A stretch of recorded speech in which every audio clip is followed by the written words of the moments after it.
আরব সাগরের ওপরে অবস্থান করছে ঘূর্ণিঝড় আসনা। পশ্চিম ও দক্ষিণ পশ্চিম দিকে এগিয়ে শক্তি হারিয়ে গভীর নিম্নচাপে পরিণত হয়েছে ঘূর্ণিঝড়টি। এর অভিমুখ ওমানের দিকে। গুজরাট ও কর্ণাটক উপকূলে ভারী বৃষ্টি ছাড়া তেমন প্রভাব পড়বে না ভারতে। বঙ্গোপসাগরে নিম্নচাপ গভীর নিম্নচাপে পরিণত হয়েছে। স্থলভাগে প্রবেশ করার পর এটি শক্তি ক্ষয় করে সুস্পষ্ট নিম্নচাপে পরিণত হয়েছে। বিদর্ভে অবস্থান করছে। মৌসুমী অক্ষরেখা শ্রী গঙ্গানগর, কোটা, রাইসান, গন্ডিয়া থেকে সুস্পষ্ট নিম্নচাপের উপর দিয়ে দক্ষিণ পূর্ব দিকে এগিয়ে পশ্চিম মধ্য বঙ্গোপসাগরের নিম্নচাপ পর্যন্ত বিস্তৃত। হরিয়ানা এবং নাগাল্যান্ডে তৈরি হয়েছে একটি ঘূর্ণাবর্ত। দক্ষিণবঙ্গে আগামী 4-5 দিন বিক্ষিপ্তভাবে হালকা থেকে মাঝারি বৃষ্টিপাতের সম্ভাবনা। বজ্রবিদ্যুৎ সহ বৃষ্টির সম্ভাবনা রয়েছে কোথাও কোথাও। তবে একটানা বা ভারী বৃষ্টির আপাতত কোনো সম্ভাবনা নেই। সোমবার 2রা সেপ্টেম্বর কলকাতা ও সংলগ্ন এলাকায় হালকা মাঝারি স্বল্প স্থায়ী বৃষ্টির সম্ভাবনা ছিল।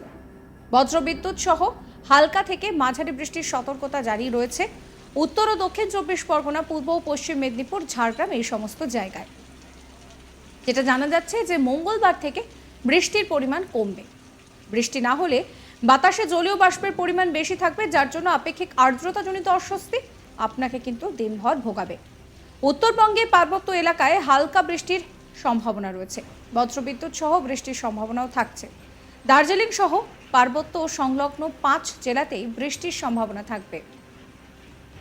উত্তরবঙ্গের সব জেলাতেই বজ্রবিদ্যুৎ সহ হালকা মাঝারি বৃষ্টির সতর্কতা রয়েছে আগামী 24 ঘন্টায়। বুধবার ভারী বৃষ্টির সম্ভাবনা রয়েছে পার্বত্য এলাকায়। দার্জিলিং, কালিম্পং, জলপাইগুড়ি, এই সমস্ত জায়গায় কিন্তু ভারী বৃষ্টির সম্ভাবনা রয়েছে।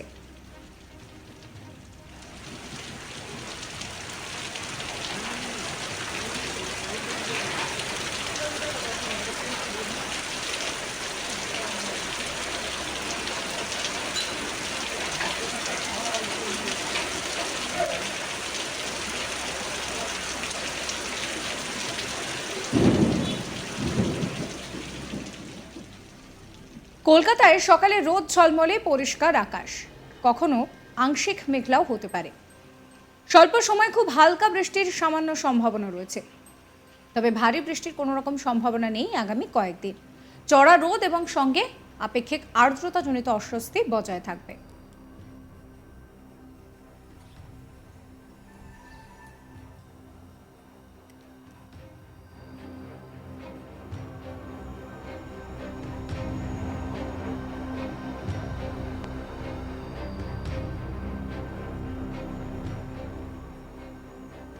এই নিয়ে আবহবিদ হাবিবুর রহমান বিশ্বাস কি বলছেন শোনাবো আপনাদের। এখন আমাদের দক্ষিণবঙ্গের জেলাগুলোতে আগামী কয়েকদিনে কেবল হালকা থেকে মাঝারি কয়েক জায়গাতেই বৃষ্টিপাত বিক্ষিপ্তভাবে হওয়ার সম্ভাবনা আছে। কালকে 3-4 এই 3 দিন পর্যন্ত এখন বৃষ্টির পরিমাণ কমই থাকবে। চতুর্থ দিন আমাদের 5 তারিখে একটু বৃষ্টিপাত, বজ্রবিদ্যুৎ সহ বৃষ্টিপাত একটু বেশি হওয়ার সম্ভাবনা আছে।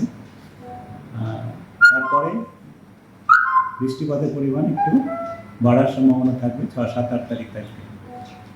এই হচ্ছে দক্ষিণবঙ্গের। আর উত্তরবঙ্গে আগামী কয়েকদিনে অনেক জায়গাতে বৃষ্টিপাত হবে। আজকে কালকে একটু কম থাকার সম্ভাবনা আছে, কিন্তু তৃতীয় দিন মানে আমাদের 5-6 ওই সময় বৃষ্টিপাত উত্তরবঙ্গে বেশি হওয়ার সম্ভাবনা আছে। কয়েক জায়গায় ভারী বৃষ্টিপাতও হতে পারে আপনার 4 তারিখে আর 5 তারিখের মধ্যে।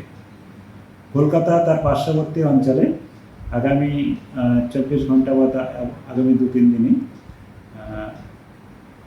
আংশিক মেঘলা আকাশ থাকবে আর হালকা বৃষ্টিপাত কোথাও কোথাও হতে পারে, তবে বৃষ্টিপাতের পরিমাণ কমই থাকবে। এখন তাপমাত্রা আমাদের যেহেতু মেঘের পরিমাণ কমেছে, তার জন্যে সূর্যালোক বা আমাদের সূর্যালোকের পরিমাণটা বেশি, তার জন্য একটু তাপমাত্রা যেটা চলছিল আমাদের কয়েকদিন আগে, বেশ কিছুদিন আমাদের সাধারণত মেঘলা আকাশ ছিল, তার জন্যে তাপমাত্রা স্বাভাবিকের থেকে কম ছিল, এখন স্বাভাবিকের কাছাকাছি এসছে। যেটা হচ্ছে 33-34 এরকমই যাচ্ছে। এটা আমাদের এই সময়কার স্বাভাবিক তাপমাত্রায় থাকে, সর্বোচ্চ তাপমাত্রা। কিন্তু যেহেতু গত কয়েকদিনে আমাদের তাপমাত্রা কম ছিল, তার জন্যে আমাদের যে ফিলিংস এটা একটু বেশি মনে হচ্ছে, কিন্তু এখন এটা স্বাভাবিকই আছে। আর্দ্রতাও স্বাভাবিকের কাছাকাছি আছে, তবে যেহেতু তাপমাত্রা সামান্য একটু বেড়েছে, তার জন্যে আর্দ্রতাটাও ফিলিং হচ্ছে, যে ময়েশ্চার যেহেতু আমাদের রয়েছে। আর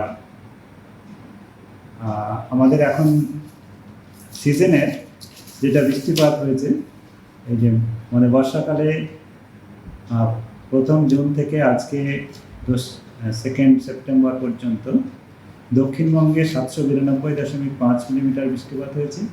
918.3 এই সময় পর্যন্ত আমাদের স্বাভাবিক হয়, 14% কম আছে, কিন্তু স্বাভাবিক রেঞ্জেই আছে। উত্তরবঙ্গে বৃষ্টিপাত 1709.1 মিলিমিটার হয়েছে, 1518 মিলিমিটার স্বাভাবিক হয়, 13% বেশি আছে, এটাও স্বাভাবিক রেঞ্জেই আছে। কলকাতাতে 938.2 মিলিমিটার হয়েছে, 1054 স্বাভাবিক হয়, 11% কম আছে, কিন্তু স্বাভাবিকের রেঞ্জেই আছে। এই হচ্ছে আমাদের এখন বর্ষাকালের যে বৃষ্টিপাতের টোটালটা, সেটা পরিমাণ।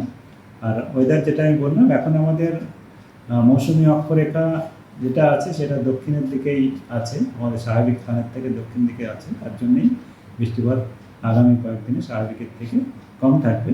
কয়েকদিন পরে, মেনলি 3-4 দিন পর থেকে দক্ষিণবঙ্গে বৃষ্টিপাতের পরিমাণ বাড়বে, আর উত্তরবঙ্গে আগামী কয়েকদিন স্বাভাবিকই বৃষ্টিপাত হবে। স্যার, বঙ্গোপসাগরের উপর যেই নিম্নচাপটি ছিল সেটার কি বঙ্গোপসাগরের উপরে যে নিম্নচাপটা ছিল এখন, বা গভীর নিম্নচাপ যেটা হয়েছিল, সেটা আমাদের দক্ষিণ ওড়িশা, অন্ধ্রপ্রদেশ হয়ে এখন আমাদের তেলেঙ্গানা, বিদর্ভ, মহারাষ্ট্রের দিকে চলে গেছে। আর আরেকটা নিম্নচাপের সম্ভাবনা আমাদের 5-6 তারিখ নাগাদ হওয়ার সম্ভাবনা রয়েছে, সেটা আমাদের এখন মনিটরিংয়ে রয়েছে। যেমন হবে আবার আপনাদের সেই মতো বলা হবে। হ্যাঁ, এখন আমাদের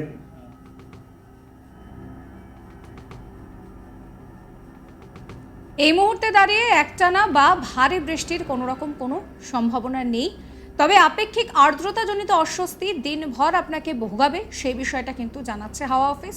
তবে উত্তরের ক্ষেত্রে কিন্তু বৃষ্টির কিছুটা হলেও পূর্বাভাস জারি রেখেছে আবহাওয়া দফতর। আরব সাগরের ওপরে অবস্থান করছে ঘূর্ণিঝড় আসনা। পশ্চিম ও দক্ষিণ পশ্চিম দিকে এগিয়ে শক্তি হারিয়ে গভীর নিম্নচাপে পরিণত হয়েছে ঘূর্ণিঝড়টি।